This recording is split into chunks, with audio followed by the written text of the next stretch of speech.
Hi, I'm Meta Spencer. Today, let's talk about land and climate. I think it's high time for us to pay some attention to some of the practical things that we have to worry about when it comes to saving the world from global warming. And one of the things we have to think about is what's going to happen to the land and to the agriculture, and how we're going to get our food, and what are we going to do. So I have three friends here who are, they're friends of mine, but they don't know each other. They're about to get acquainted. And they all are from very different backgrounds and interests and don't necessarily have much in common. That's our new angle. We're going to bring together people who may not know each other very well and see if they can find common ground. So the first person I want to say hello to is Tony McQuail, who is our only real farmer. And Tony is an organic farmer in a little place called Lucknow, Ontario, Canada. And I'm sure he will set us straight whenever I make some bloopers about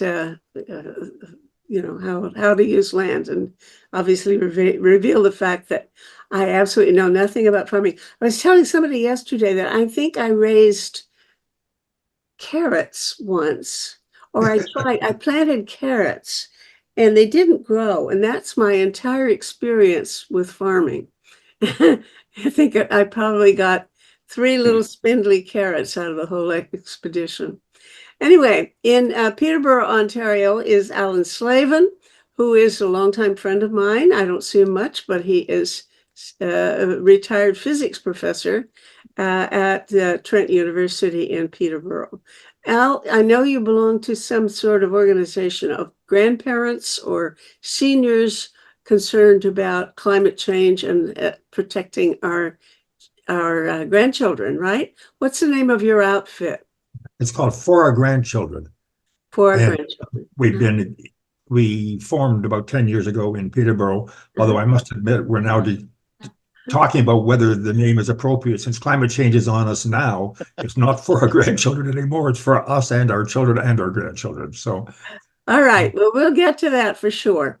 And a real treat for me is to get to go to Arizona, to a place near the Grand Canyon, where I'm going to speak with a Navajo artist. And isn't that different?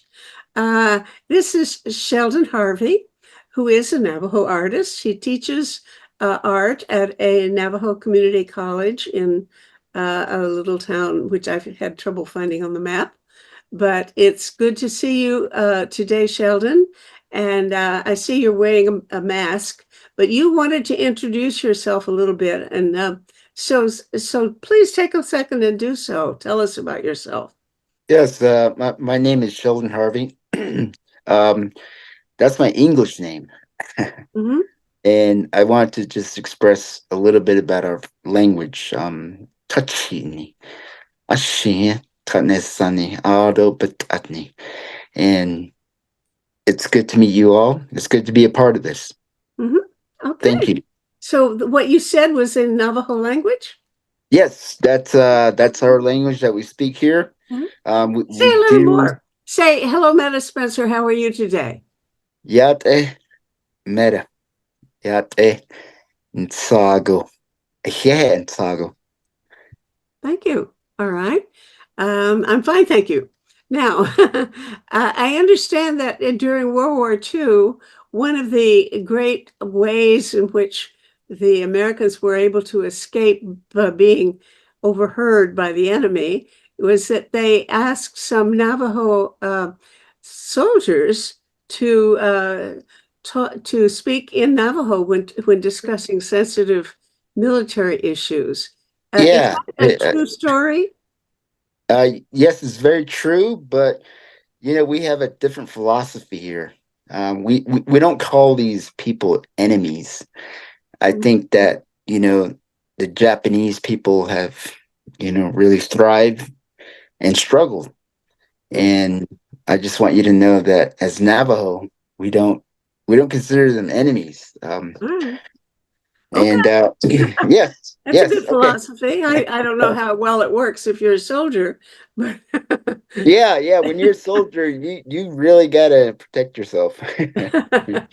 well, we could be off on another conversation about peace very easily because I think all of us have a background in opposing war, different ways of opposing war. But our conversation today is really intended to be about what we're going to do and what we can expect to have happen to land and how we're going to feed the human population given the inexorable advance of global warming and what it is doing to our local areas, what kinds of problems we're encountering.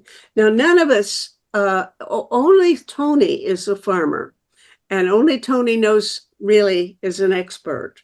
The rest of Mhm. us will have to just be um, tolerant of each other for not knowing enough to be accurate. But at any rate, Tony, start us off and Well, tell us what you think is going to happen and what we should all be concerned about and what we should be doing. And then I think there are going to be local variations as people talk about the situation in their areas. So, do you mind, Tony? sure. No, I'll be happy to start. And I'd like to start with what Sheldon said, which is, I mean, we are all interconnected. We're all about 80% water. We all need food to feed our bodies. I always try and get people to understand that that's the most important energy. And we've gotten so caught up on stuff that lets us do stuff with tools and equipment and machines. But really, it is if we're going to survive on this planet, we got to focus on what are our essentials. So air connects us all, water connects us all, food connects us all. And we are very much going to have to think very locally as well as thinking globally. And I heard Alan say that he's got a garden. I don't know, Sheldon, but you probably have some connections with local food producers, or maybe you're a local food producer yourself. And so while farming, I think, has a really potentially important role to play in a transition that we're going to have to make, each of us thinking of what can we do at our local level in our local communities to source food locally, to grow as much of our own food in our yards as we can, manage our land, because it's the land that you're connected to and love that's going to help you connect and reach out to connecting to the planet. Because what we're really talking is a very old approach, which indigenous communities have had for the millennia that they've survived in, which is knowing your land and being at peace in your land and understanding that you're a part of your land and you're connected to all the other parts, the animals, the plants, the minerals, all these cycles that connect us. And so I wanted to set that baseline, because so often in discussions about climate, or as Sheldon was saying, people aren't your enemies. They're just people who see the world in a different way. And how do we then get to understand each other? And yeah, there's a lot to cause us to have a sense of despair. And I certainly, when I got started on some of this 50 years ago, it was for grandkids I did not yet have. And then it was for kids I had and grandkids I had, and on to those other generations. And now it's very definitely, we're talking about, if we're going to say self-interest motivates people to some extent, we're getting to the point where this is self-interest.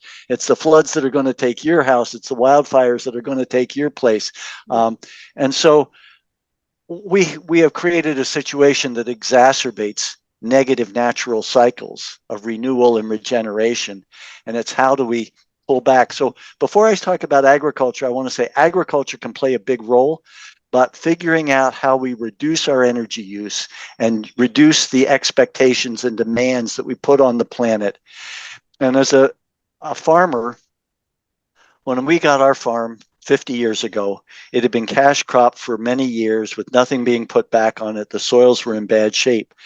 And over 50 years, we've turned it into a very different farm with lots of space for wildlife, wild insects, wild areas that are part of the landscape of our farm. using livestock to help regenerate soils and manage creating water habitats to hold water in the landscape.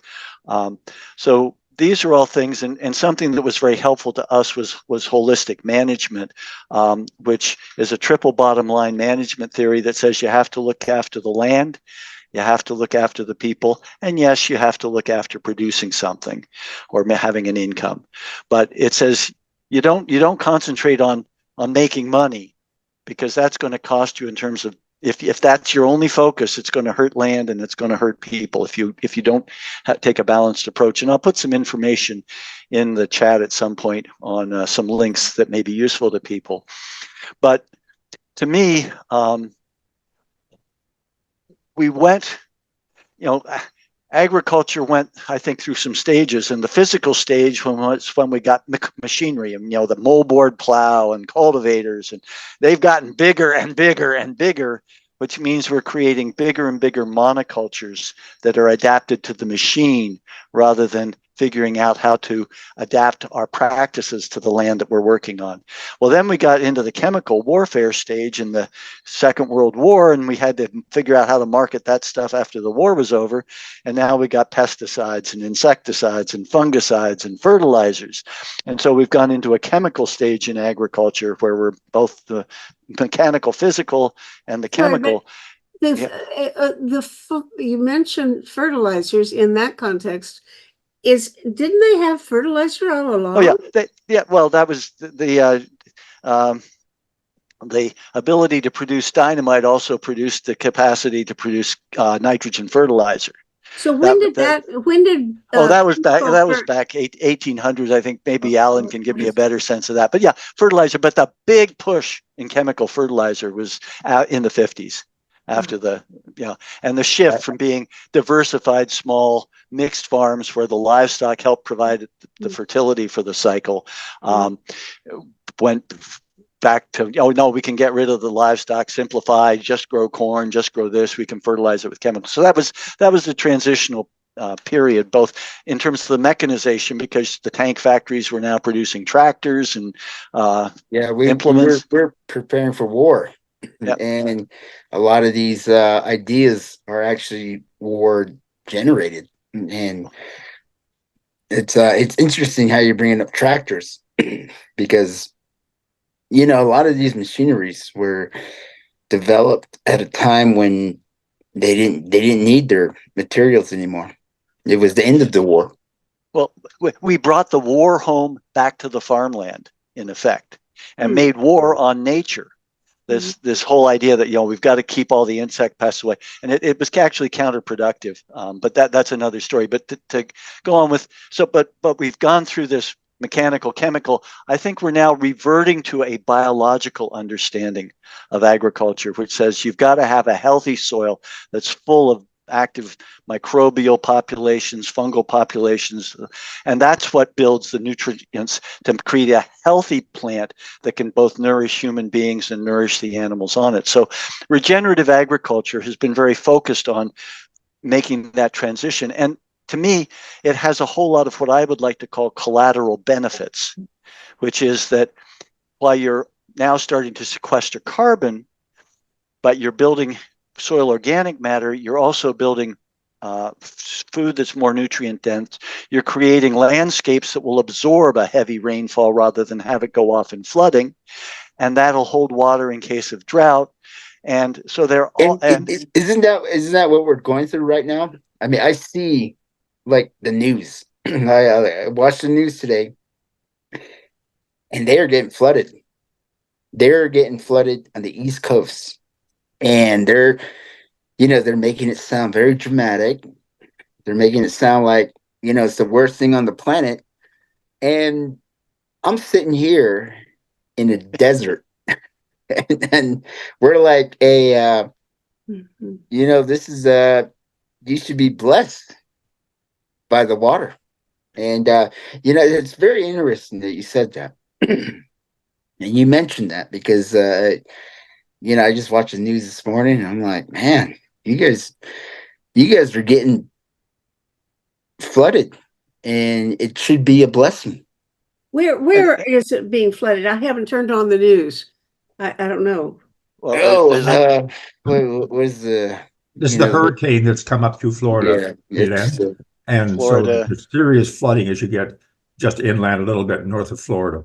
Oh, and you're right, Sheldon. It should be a blessing, but we have to manage the land so it can absorb large quantities of rainfall because it's porous. It's got rich life and rich organic matter and good root systems. And that, in terms of what anyone can do, is manage your land so it has something covering it, or something that when you do get a rain in the desert, the water soaks in rather than hitting crusted layers and running off. So are you And saying that we should go back to natural waterways rather than create dams and rather than create ditches?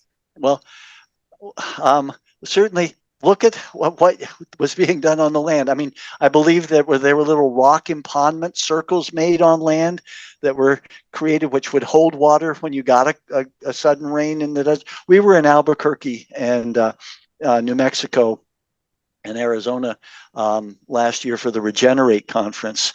And there was some work being done by folks who were using indigenous water capturing and water holding techniques.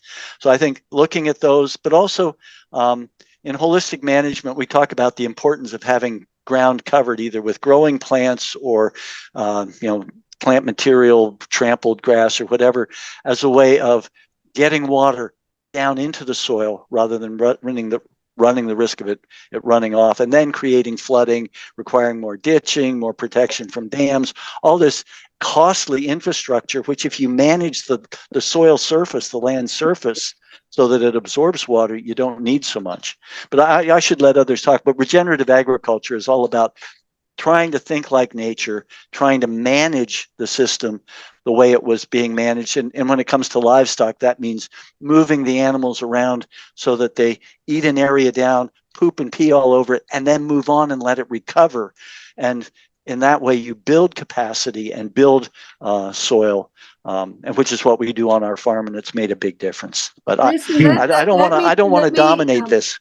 No, but I do want to follow up what you're just saying there, because you've used the word regenerative, and that's a sort of a vague term. But when you talk about what you've just said about moving animals around, I do want to follow up on that, because I've been very interested over the last 4, 5, 10 years in the work that came out of Alan Savory's research in Africa, and his techniques of moving animals around the way they used to move when they were wild herds of big animals. Now, what I'm trying to figure out is how much acceptance is there now in mainstream agriculture, in what they teach in agricultural courses at universities, and researchers do that kind of thing. How much do they believe that now? How much do they say that you can actually restore and protect the land best by having lots of animals being herded around in a very organized way? Or is that still, when I first began to read about Alan Savory, I think he was regarded as kind of a crackpot, but I don't think that's quite true anymore. Tell me about that. Is that true? Well, I think there's certainly circles where he is still viewed as a bit of a crackpot, and he certainly can be an assertive person, which doesn't always make other people who have been promoting different perspectives or views for a long time very happy. But I think, yes, he's gotten much greater coverage. I've just put some things in the chat with links to his TED Talk and a video on the work he's done in Africa. And certainly in terms of regenerative agriculture has grown dramatically because people are finding that it works. And particularly if you're in economic stress because the intensive agriculture system hasn't been working for you and you're losing money because the margins are very small and the input costs are very large, regenerative agriculture is growing significantly. And in Canada, I just want to share that about 5 years ago, some of us were talking about the need for this to not only be done farm by farm, but for there to be national policy and national effort and coordination. And out of that grew an organization called Farmers for Climate Solutions. And it started off with 6 organizations as a little project of another NGO.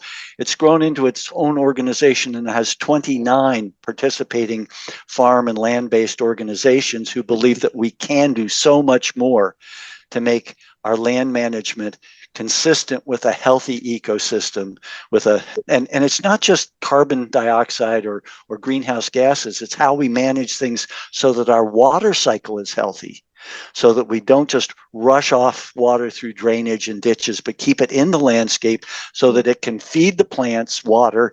Evapotranspiration can feed the clouds, and then the water can come back down across the country, or so it's to me, it's a very hopeful thing. I think Alan Savory is much better respected, and the concepts and techniques of holistic management are better respected. The reason I'm comfortable with the term regenerative agriculture is it is a big net. And within it, you can have ecological and organic and permaculture, but you need something that's pretty highly adaptable to local areas, because that's where the rubber meets the road, or hopefully the footprints meet the land, because that's where people actually manage to do stuff. And so figuring out what your local context or your local environment is, how you need to manage it. And that's why, Sheldon, what I'm doing in my relatively humid area may be totally inappropriate where you are, but there's going to be lots of stuff that'll talk about, well, how do we manage water in the past, and then how can we manage what we're doing on the land to get roots in the system when there's water, hold on to that water, keep it with us. I know in the Peterborough area, no-till farming has become the norm. You rarely see plowed fields anymore, and you hear a lot about cover crops. But I think that the cover crops are still being eliminated mostly by Roundup, not by mechanical means. I haven't seen. I mean, I was looking at a video recently, a Rodale video that showed a machine that was designed specifically to sort of mow down and chomp up cover crops, so that you'd have a really thick mulch layer before you did your drill planting. But I mean, that I haven't seen that kind of thing going on in this area. Is that really still very much the exception, or is cover planting that doesn't use Roundup becoming more common? I'm afraid there's still a lot of Roundup being used on cover crops. One of the things that can be thought through is, particularly if you're doing a cover crop late summer, early fall, is to use a series of plants that will winter kill in Canada, and let winter kill and the snow loading on that mulch down that material. The winter rye is probably the thing you were seeing being rolled down and crimped, and it's a plant that winters over and makes very, very good weed suppression, aggressive growth in the spring. But that crimping, if you crimp it at the right stage when it's headed up, you break the stems, and then it becomes a mulch that you can no-till plant through. But what we need, and hopefully this is something Farmers for Climate Solutions can work on, is getting more effort to research those kind of alternatives, and getting people to then experiment with it, try it. But a lot of these things come from farmers doing the work rather than researchers. Unfortunately, at the university level, people can get so siloed and so focused that they don't, they get a great idea, but as a farmer, you have to think about, if I'm going to crimp my rye, am I going to get a dry enough day to do it when it's at the right stage? And so there's a lot, there's a lot of juggling goes on in farming. Adapting. Well, I'd like to hear about the local situations. I mean, I don't know whether there's much variation when you compare Peterborough to Lucknow, because you're both in Ontario, but I bet there's a lot of variation when we compare either of those places to the dry areas around the Grand Canyon in Arizona. And I imagine that the problem there has a lot to do with what I've heard is the changing situation about the Colorado River, that it's all gone. Can you speak to that a little bit, Sheldon? What's going on there, and is that affecting real agriculture in the area where you live? Yes. That's a very, very, thank you for saying that. Um, yes, we've been going through some very difficult times with some water rights issues Mm-hmm. with Native America and with America. So what I've seen lately is we have had a very, very good harvest. And it might be because of this tropical storm. Oh, what do you mean? You had a tropical storm in your area? No. It's because of this idea that you see on the news, but we've been having a very large amount of water coming through the lands, and it really disturbs a lot of people because it disturbs the roads. It's been I breaking mean, in down. Arizona, you've been having a lot of rain. Yeah, yeah, Mhm. and we're having a great harvest, Mhm. but a lot of these ideas about farming, it's we've been taking away the natural waterways, and we've been building roads, we've been building, homes and things like that. So a lot of these ideas are really hard to understand in a way where we're struggling with the fact that it's just not we're not we don't have those natural waterways, Mm. and those were the ideas from our past, and how we farmed. We weren't trying to control nature. Nature controlled us, and I think that's how we're still here. Mhm. Okay. Thank you. Okay. Al, what's happening around Peterborough? So around Peterborough, as I said, it looks like some of the no-till has basically taken over, but I haven't seen very much in the way. Well, there are cover crops are being used, but I suspect that they're being put down largely with Roundup, as we've already discussed. Um, Beyond that, in terms of agriculture, I mean, we've got an evolution into larger and larger farm holdings where one farmer will farm the land that belongs to, half a dozen or a dozen different people. So the farms are becoming much bigger. So there's definitely a factory farming. I did have one question for Tony, and that is on the talk of, developing regenerative agriculture that absorbs more water. I mean, what's happening at the moment, because of Hurricane Helene in the States? I mean, it seems to me that that's something that probably all the regenerative agriculture in the world isn't going to be able to solve, because those storms of that magnitude are not common in the area. I mean, yes, occasional hurricanes, but not the kind of regularity that we've had from climate change. So do you have any sense at all to the extent that regenerative agriculture can actually deal with a deluge like they're experiencing at the moment?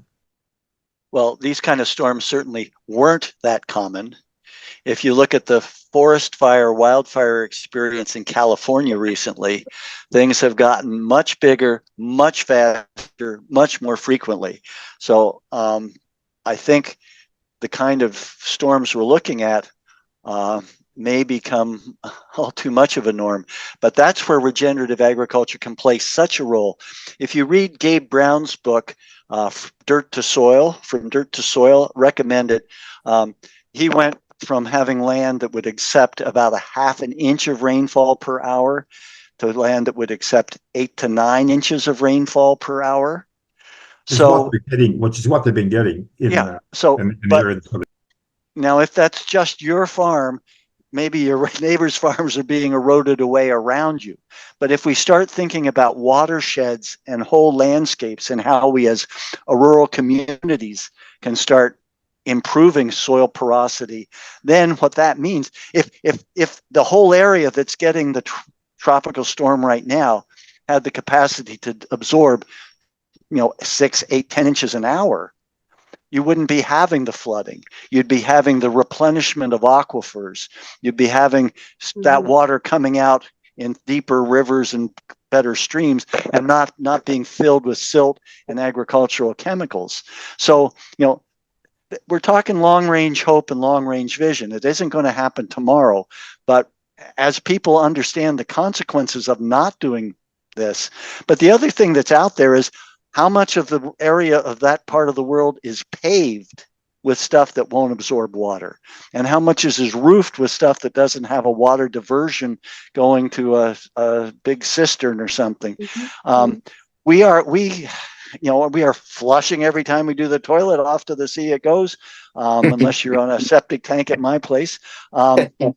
And we have taken such a backward view of our relationship to the essentials of our life. But that's where regenerative agriculture, I mean, many years ago when we were building our house back in 1975, we got an 8-inch rain. And we had a river running through our farm from our neighbors, and we had a river running through our other neighbors that we could see because we were up on the hill. Muddy water.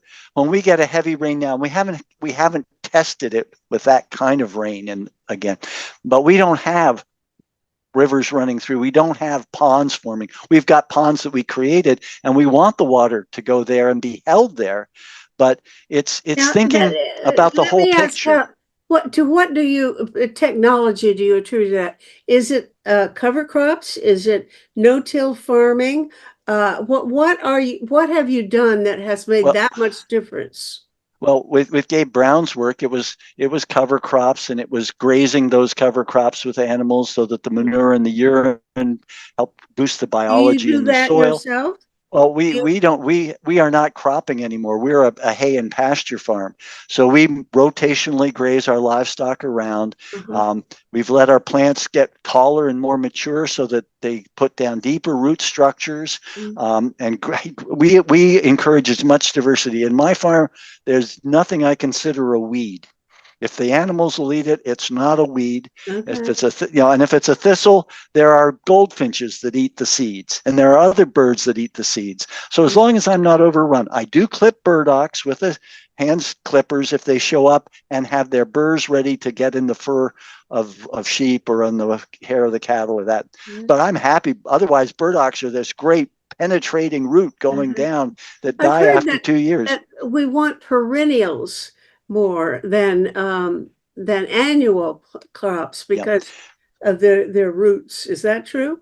Well, that's certainly my strategy, and certainly there is some work being done to try and develop perennial grain crops, and that has been an interesting work by the Land Institute for many years, and I think they're starting to feel they may have some things coming along. But part of the challenge is historically annuals produce lots of seed because that's how they reproduce. So that's where your wheat and your oats and your barley and then your peas and beans and lentils, are annuals that they're putting all their reproductive energy into the seeds. Whereas your perennials say, well, seeds are good and that's how we keep the community moving around, but we're going to survive this year into next year by having good root storage and having buds that'll come up in the spring. So figuring out how to eat perennials, and one of the ways we eat perennials, particularly on areas that aren't very good for cropping, is by grazing wisely and effectively with livestock. So Well, we can now eat there's a stuff whole, that now look here, there's a whole big question about whether the way forward is to eat less meat and therefore have fewer live animals. I've run into several different lines of conversation. I sent all of you a little video about rewilding, which really does encourage the idea of having wild animals in a natural environment the way it was thousands of years ago. But that would have plenty of room for animals. On the other hand, there are people now talking with great enthusiasm about how we can now somebody can make protein food out of air and water and bacteria. And I think in Finland, they are beginning to actually they're going to be able to make it enough so that we can all get a taste of this stuff sometime soon, because it means that you can produce all the protein that you need without animals. And they're saying, wonderful, we can get rid of all the animals and then we can rewild the country and I don't know how many animals you'd have there, but no more of this animal husbandry, no more of the factory farming of cattle and so on. What do you say about that, Alan? And well, Alan and everybody, what is your attitude toward the future of whether or not animals have an important place to play in maintaining the soil? So what I will say is that, I mean, animals have had a major part in our diets for a long time. I mean, what we've found over the last 20 years is there has been a major shift globally from plant protein towards animal protein, so that there's a bit more and more demand for animal protein, and that's become problematic. I mean, I think I saw one study that said that if you didn't raise animals, that you'd have enough land to produce enough food for far more people than we have on the earth at the moment. I mean, one of the numbers that always strikes me is that with conventional beef production, and this is conventional beef production, this is not what Tony's talking about, conventional beef production, 1 pound of hamburger basically generates 60 pounds of greenhouse gases. 1 pound of protein from lentils produces about 1 pound of greenhouse gases. So that the greenhouse gas production drops off dramatically as you depend more and more on plant protein. At the same time, I mean, people love their meat protein. I think that what we need is an evolution towards plant protein, so that we're eating more of it and less of meat protein. But again, there's a balance there between what people, expect, what their customs are, what their backgrounds are, what the farming abilities are in the area. So I think that that's a balance that we're working towards, but we really haven't found yet. Mm-hmm. Okay. Well, I mean, it's also true that the question of how much it isn't just whether we like it or not. The question is what is it doing for the soil? And there are people who say that in fact, Alan Savory claimed that the desertification in the world, which is expanding, deserts are taking over the world, that this is because of the not being able to have herds of animals traveling around the way they used to and being managed the way they should. And if you had those animals, you could restore the fertility of the soil, and that I think is what you were mentioning a little bit about that when you're talking about regenerative agriculture. It includes that notion that you do want that herds of animals are really important. There's no doubt about what Tony says about regenerative agriculture. The kinds of things they're doing, where they're moving the herds at regular periods so they don't overgraze. That allows the manure a chance to work back into the soil. I saw a study not too long ago that actually looked at that and said that if it wasn't net carbon zero, the regeneration of the soil, the amount of carbon put into the soil, balanced the amount of greenhouse gases that the cattle put in the air. If it wasn't net zero, that it was fairly close. So there's definitely very, very strong arguments for doing what Tony's talking about. And from what I've read, the management of your cattle like that can be done very economically as well. I mean, you have to have paddocks that are relatively small. You have to be able to herd the cattle from one paddock to the next paddock in a very economical way. But again, what I've seen says that can be done if it's organized properly. Incidentally, at some point in this discussion, I'm going to have to ask Sheldon about his backdrop, because Sheldon's an artist. And is that one of your works, Sheldon? Because it's really a nice one, the skyscape that you've got behind you. And I have a sister in Saskatchewan who's a painter, and she loves skyscapes, probably for the same reason, because you're so much of your environment is sky. When you look out, the land is so flat that sky really does dominate. So it's a lovely backdrop you've got there. Unfortunately, no, it's not. It's not my painting. It's an inspiration to me, and I use it to use it as my backdrop, so I can. I'm actually trying to recreate that same skyscape that you see behind me. But more importantly, back to regeneration. When we're regenerating, my grandfather, he brought up a very good question with me early on, about 10 years ago. He said, they're making snow. Um, they're making snow out of human waste. What? And What? yeah, yeah, they're making snow and for people to ski on, they're making fake snow. Okay. Where? I will. This is right here. We have Flagstaff, Arizona, Uh-huh. and they're regenerating water.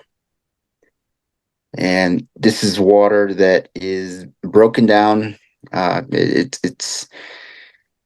It's broken down chemically to where Well, we're as I regenerating. understand it, you can clean water if you do it right by running it through, natural environment. I mean, over stones and various plants and things like that.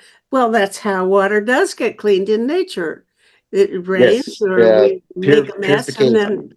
then it gets cleaned up by just running along in the right kind of stream. But uh, and there are certain areas. I think maybe it's Singapore. Did I read about that they are cleaning their drinking water by taking dirty, gray water and cleaning it by running it through a natural kind of, it looks natural, but it's really very well constructed. Does anybody know anything about that? I don't know. I don't know what I'm talking about here.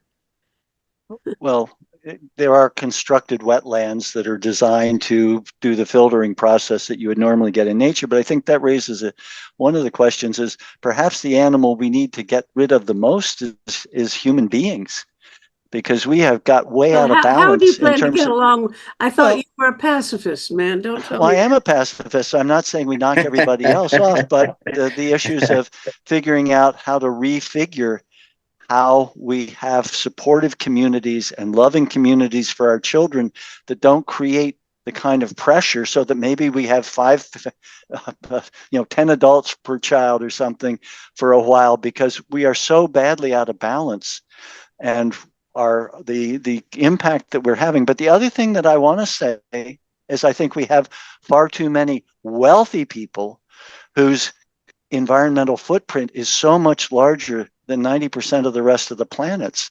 And so unless we're prepared to address those things, I don't think regenerative agriculture is going to solve the problem. I don't think anything, because we are consuming at such a rate so much greater than the normal planet that we live on can replenish itself. But we can each do our part, but we have to redress this huge imbalance so that people with the billionaires can make choices that will have far more ranging and deep impact and than a peasant like me, or a peasant who's much less rich than I am, because I'm a very rich peasant compared to most peasants. But the thing I would like to say about livestock is we have the expression, it's not the cow, it's the how. And certainly feedlot agriculture, confinement agriculture for pigs and chickens, and we see them continuing to proliferate around our area as well as larger and larger land. But it's how we're doing it. And the prairies in North America, the savannas in Africa, the steppes in Asia, those were all the interaction of livestock with the rest of the system. Well, not wild stock, wild animals, herding wild animals. But we can't just get binary in our thinking and say, well, vegetables or animals. We have to recognize it's a complex web of life that we're enmeshed in.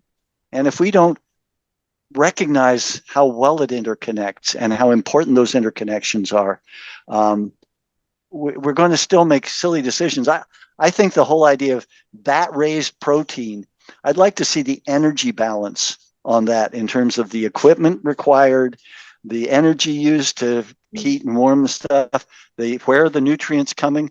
Because bacteria do not live on air and water. They live on air and some form of nutrients. So where is this all coming from? I mean, if we want to talk about water purification, shit in a composting toilet. Don't do it in a in a water-based toilet. And we've got one on our farm that serves one of our houses, and the other one goes into a septic tank that gets the solids get pumped out and spread on the land about every 3 years. But we need a systems approach that sees how things are interconnected. But again, food is a critical input to human beings, and how we manage that. We have choices 3 times a day. For most of us who are lucky enough to eat 3 times a day, where's that food coming from? Is how it's raised helping solve problems, or is it got a whole lot of collateral damage being I done? want to focus. I really think there are some contradictions here that we have to decide we want to do this or we want to do that, and why. Now, I watch a lot of videos on YouTube, and I'll tell you about 2 different kinds of videos that I've been seeing, which don't say the same kind of thing at all. I showed you one about rewilding. There are people who really say that we can get along fine with either plant-based protein or the production of these new things that it's called Solein. I think it's a kind of substance that I guess maybe looks like tofu or something, but it's not these vats that make meat, artificial meat. No, it's actually made, it's a different substance. At any rate, that's going to be coming along, and you can feed all the protein in the world from that kind of thing, or from seaweed, if you like seaweed. I got some, but I don't much like it. Anyway, that kind of argument, once we can feed the world and produce enough food, protein with non-meat, non-animal based stuff, then what we can do is allow for rewilding. We can let the grasses, the deep rooted grasses, grow on the prairies again, and restore the kind of environment that actually is better for climate. On the other hand, now that's one kind of future that's being put forward as something for us to think about. The opposite was one I think I saw last night, which was about the use of robots in farming. Now, here you're an organic farmer. I think you want us to do very natural kinds of things. But this video was full of images of machines doing vast quantities of operations, of procedures, handling, doing the whole farming. You don't have to have any people, and the machines they use don't look like old-fashioned tractors. They look like more like people, doing very complicated things with huge. You're right. It looked like monoculture to me. Now, is there a future for this kind of highly mechanized agriculture? It's way more mechanized. They showed things picking the fruit off trees, and they could be selective. They only pick off the ripe fruit. They don't get the bad fruit or the raw unripe fruit. So, is there a future for that at all in your world, or not? Well, I guess we'll have pie in the sky when we die. To me, it's a bit like hydrogen cars. We have all these fantastic. We think that I have an Amish community that settled in our area and grow up in our area in the last 50 years as we did. And here's a community that does hand labor and takes joy in the labor that they're doing and takes joy in the community. Wouldn't be for everybody. But what are we going to do with all the people that we displace from agriculture in the countries that haven't already industrialized, where people actually grow their own food until they're displaced off the land by some big investment company with robots? I don't see this as an attractive future. And again, I'd like to see the energy balance for creating that equipment.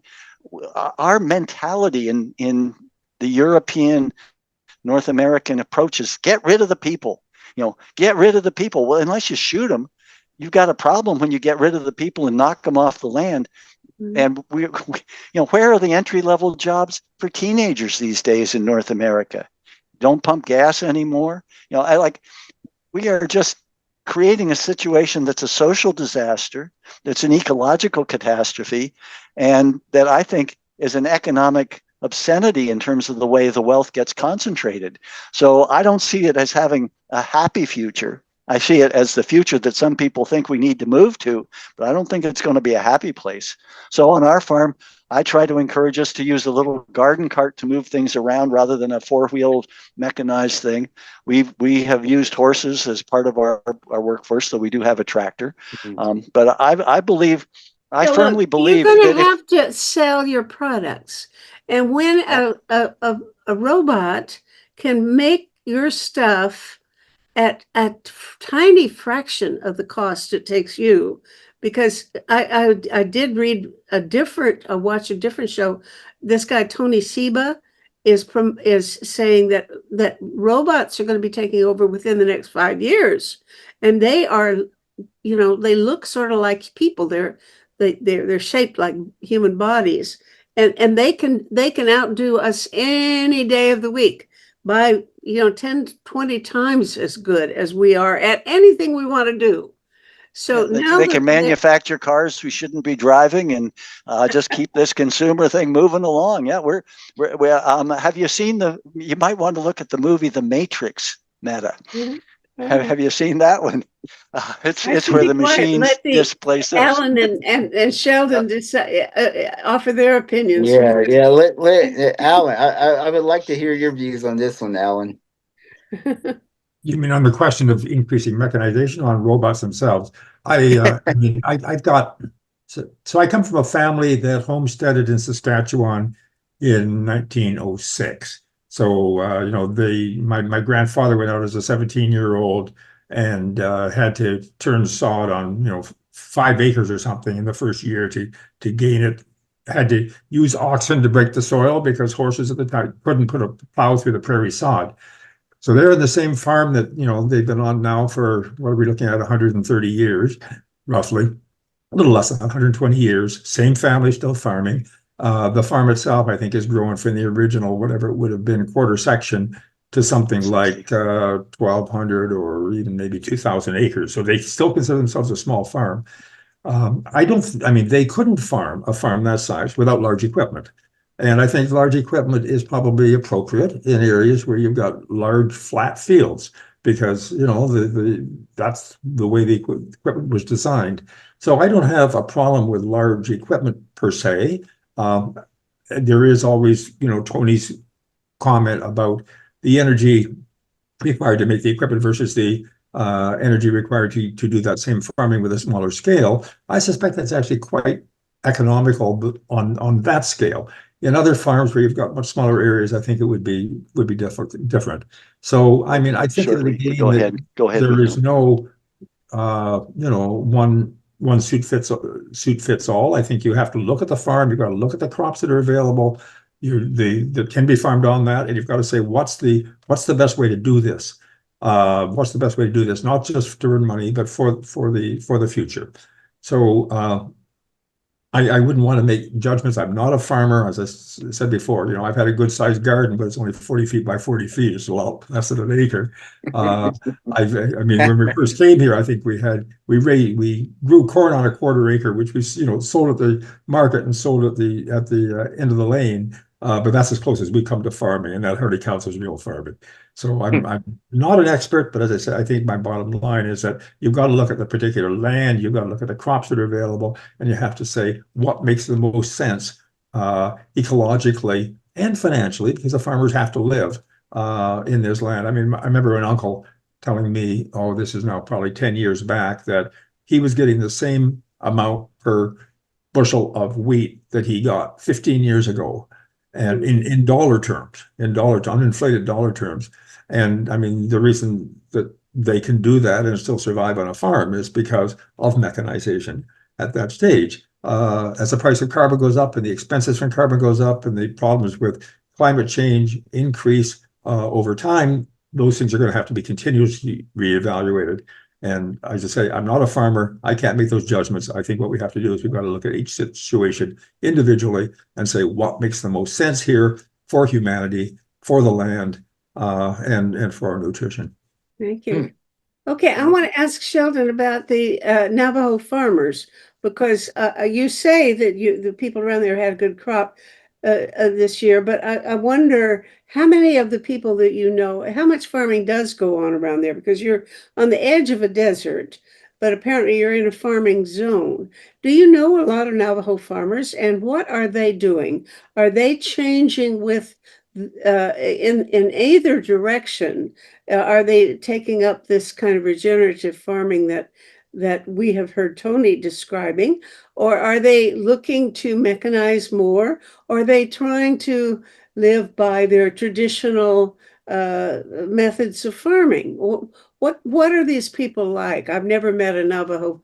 I never met a Navajo artist until I met you. Now I can say I've never met a Navajo farmer. Well, I come from a Navajo farming background. Okay. My great grandfather, which I was very fortunate to learn, and he had these traditional ideas about farming. And I grew up right at the base of a mountain, the Chuvska Mountain, and we're very fortunate enough to farm. And we had the water coming down, we had the snow, we have a spring that continues. And today, there are not a lot of farmers. Mhm. The land, the people, our people have, right in my community there in Lukachukai, they decided to go off the reservation because farming is not an idea of succession. And a lot of people have really been trained to go get an education. And that's where your survival is going to be. So there are very few farmers today. So And the farmers have tried to take up urban lifestyles and professions and that kind of thing. Is that? yeah, it's because of it's because of the fact that there's not a lot of, like Adam has said, they got to survive, and they can't survive farming and agriculture. It's a seasonal thing, and they don't make enough money Yeah. to live Well, off the I land. mean, I'm not criticizing anybody. I'm just trying to find out what the trends are in the Yeah, that's the trend. Mhm. So, I mean, I should have been a farmer, but Uh-huh, I uh-huh. decided to go with the arts. Well, And good for you. I mean, that's beautiful. Variety is the spice of life. We've used May, up our time, yeah, friends, there's one and thing. we've Uh, wandered around, but I think we've covered some important questions. Is there anything anybody feels yeah, a burning need to say that if you don't get I, a I, chance to say it, you'll feel thwarted for the rest of your life? Tony, you yes, look like I it do. might be you. And that is that the only way we have our current industrialized agriculture is because of fossil fuels. Uh-huh. It takes about 10 calories of fossil fuel energy to put 1 calorie of food on your table. And that is totally unsustainable. It's what's allowed the mechanization. And the interesting thing is, I've been involved in renewable energy stuff and farm stuff. And when you work at it, it takes about the same amount of energy from your crops to turn into biofuels to run the equipment that it would take to run those oxen or those horses or yourself. Mm. So the only reason we've been able to create this supposedly incredibly productive agriculture is by plundering the fossil fuel system and dumping it in.